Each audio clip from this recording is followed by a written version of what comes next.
ठीक है।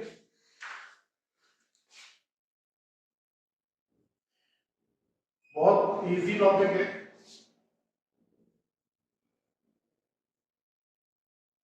और स्कोरिंग है क्योंकि इसका सिंपल सा क्या कंसेप्ट है कि इसमें आपको कैश फ्लो स्टेटमेंट में आपको आंसर ऑलरेडी गिवन होगा।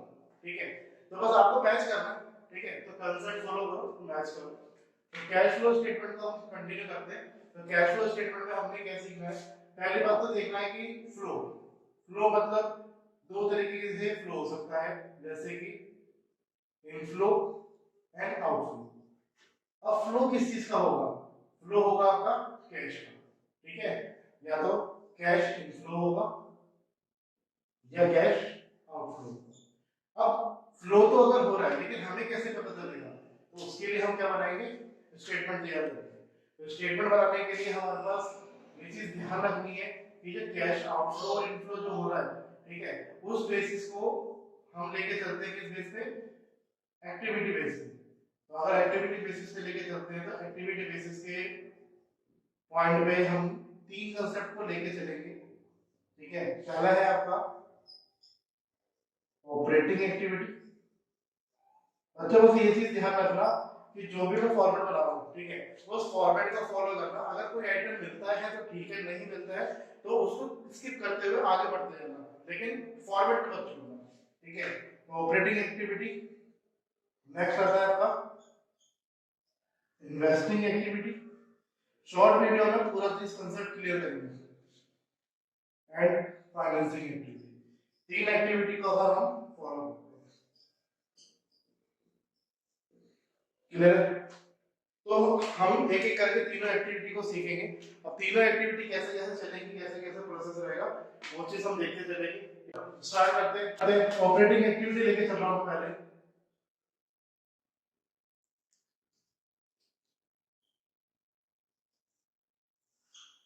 तो ऑपरेटिंग एक्टिविटी में सबसे पहला step profit and loss.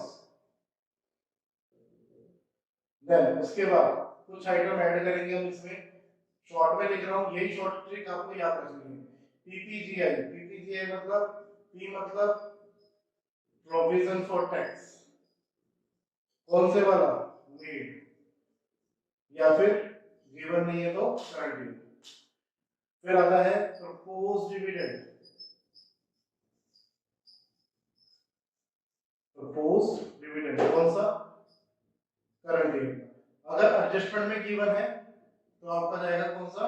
Previous year. Then general reserve.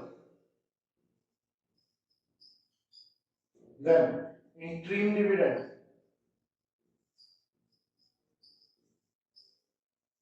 ठीक है, अब ये कुछ ऐसे आइटम है। उसके बाद क्या निकलता है इनसे? इनसे निकल के आते हैं हमारे extraordinary item. Next step, फिर हम इसमें कुछ ऐड करेंगे। D D L P G I. D मतलब डेप्रिसिएशन। फिर डी मतलब discount on issue of debenture.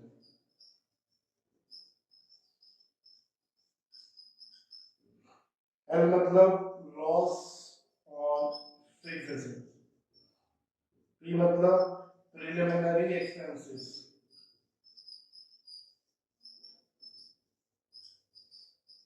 जी मतलब गुडविल। अब गुडविल का कंसेप्ट क्या है यहाँ पे?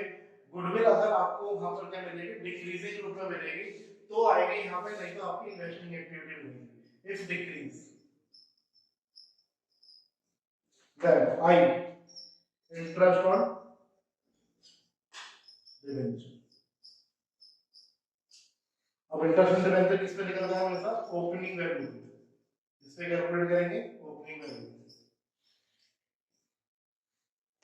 नेक्स्ट, ठीक है, इतना नोट डाउन कर लो। डीडीएलपीजीआईपी। पी मतलब आ गया है यहाँ पे premium on redemption. Premium on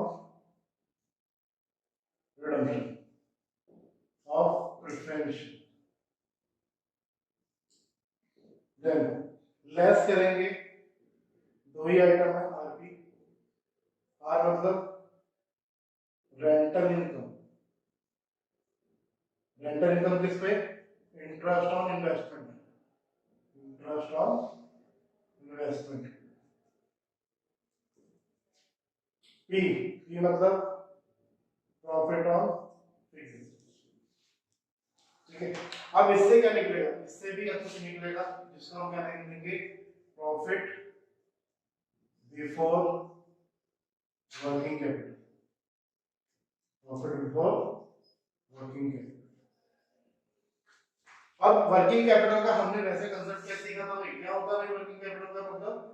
जिसने रेशियो पढ़ी है ठीक है, नहीं पढ़ी तो वीडियो में पढ़ लेंगे हमारे, ठीक है। तो वर्किंग कैपिटल का मतलब क्या है? यहाँ पे current assets minus current liability, इससे वर्किंग कैपिटल निकलती है। तो करते हैं फिर से कंटिन्यू। कुछ बच्चों ने जैसे कि रिवैल्यूएशन का कंसेप्ट सीखा होगा, तो रिवैल्यूएशन में डेबिट साइड और क्रेडिट साइड होती है, ठीक है। तो जो डेबिट साइड है उसका कंसेप्ट जो रहता है वो इसमें ऐड हो जाएगा, और जो आपका क्रेडिट साइड होता है वो उसमें क्या हो जाएगा? माइनस हो जाएगा। चलो लेते हैं, तो क्या क्या लिखेंगे भाई? सबसे पहले आता है decrease in current assets, increase in current liability, decrease in prepaid expense and increase in expense,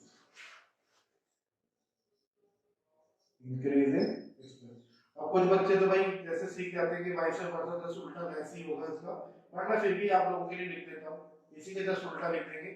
increase in current assets, decrease in current liability, increase in prepaid expense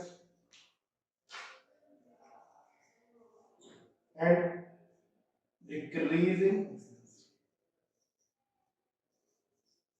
clear है तो?